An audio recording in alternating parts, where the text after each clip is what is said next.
شام کے 5 بجے ہیں۔ السلام علیکم، یہ ریڈیو پاکستان ہے۔ ترنم حامد سے خبریں سنیے۔ اہم خبروں کا خلاصہ۔ وزیر اعظم نے ڈاکٹر رتفاؤ کی برسی پر انہیں خراج عقیدت پیش کیا ہے، جنہوں نے پاکستان سے جذام کے خاتمے کے لیے اپنی زندگی وقف کر دی تھی۔ نائب وزیر اعظم اور ترکی کے وزیر خارجہ نے ٹیلی فون پر گفتگو کرتے ہوئے غزہ میں سنگین انسانی بحران پر گہری تشویش ظاہر کی ہے۔ کل جماعتی حریت کانفرنس نے آج حریت رہنما شیخ عبدالعزیز کے یوم شہادت پر انہیں زبردست خراج عقیدت پیش کیا ہے۔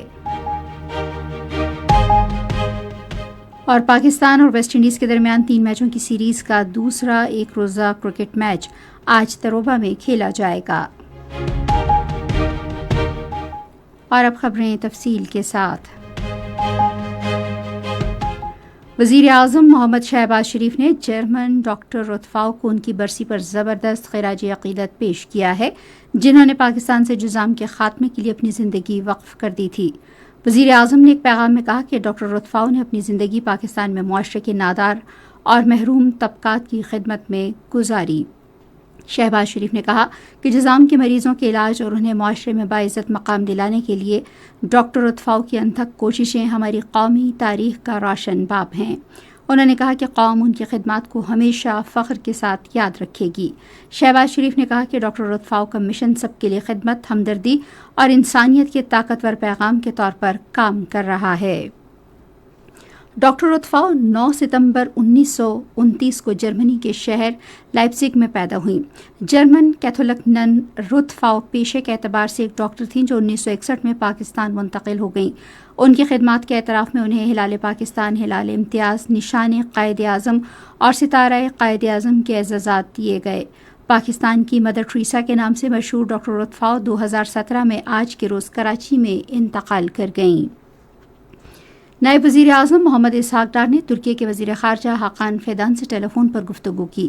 بات چیت کے دوران دونوں رہنماؤں نے دو طرفہ تعاون کا جائزہ لیا اور موجودہ علاقائی اور بین الاقوامی صورتحال پر تبادلہ خیال کیا۔ انہوں نے غزہ میں سنگین انسانی صورتحال پر بھی گہری تشویش ظاہر کی۔ نائب وزیر اعظم نے غزہ پر مکمل فوجی قبضے کے اسرائیلی منصوبے کی مذمت کی اور اسے بین الاقوامی قانون اور اقوام متحدہ کی سلامتی کونسل کی قراردادوں کی سنگین خلاف ورزی قرار دیا۔ انہوں نے انسانی ہمدردی کی بنیاد پر غزہ میں امداد کی بلا تعطل فراہمی اور اسرائیلی استثناء کے خاتمے کی فوری ضرورت پر بھی زور دیا۔ قومی اسمبلی کے اسپیکر سردار ایاز صادق نے کہا ہے کہ پارلیمنٹ کی بالادستی، آئین کی پاسداری، قانون کی حکمرانی اور جمہوری عمل کا تسلسل پاکستان کی سالمیت، ترقی اور خوشحالی کے لیے کلیدی حیثیت رکھتے ہیں۔ پاکستان کی قانون ساز اسمبلی کے 78 سال مکمل ہونے کے موقع پر اپنے پیغام میں ایاز صادق نے زور دیا کہ پائیدار ترقی کا انحصار پارلیمانی نظام کے بلا تعطل جاری رہنے پر ہے۔ اسپیکر نے سیاسی قوتوں پر زور دیا کہ وہ جمہوریت کی حمایت میں متحد ہو جائیں اور انہوں نے ملک کے اہم چیلنجوں سے نمٹنے میں مؤثر قانون سازی کی اہمیت کو بھی اجاگر کیا۔ حالیہ صورتحال کے حوالے سے اسپیکر نے کہا کہ نوجوانوں کو پارلیمانی نظام سے روشناس کرانے کے لیے یوتھ انٹرنشپ پروگرامز پر عمل درآمد جاری ہے۔ ضلع جنوبی وزیرستان کے علاقے سپنکئی رغزئی میں محسود اور برقی قبائلی عمائدین کا گرینڈ جرگہ منعقد ہوا۔ انسپکٹر جنرل فرنٹیئر کور خیبر پختونخوا ساؤتھ اس موقع پر مہمان خصوصی تھے۔ جرگے سے خطاب کرتے ہوئے مہمان خصوصی نے فتنہ الخوارج کے خلاف جنگ میں قبائلی عوام کی بے پناہ قربانیوں کو سراہا۔ انہوں نے نوجوان نسل کو ملک دشمن عناصر کے منفی پروپیگنڈے سے دور رکھنے کی اہمیت پر زور دیا۔ قبائلی عمائدین نے بچیوں کی تعلیم کے فروغ اور سماجی اور اقتصادی ترقی کے مختلف منصوبے شروع کرنے میں پاک فوج اور فرنٹیئر کور خیبر پختونخوا ساؤتھ کی کوششوں کو سراہا۔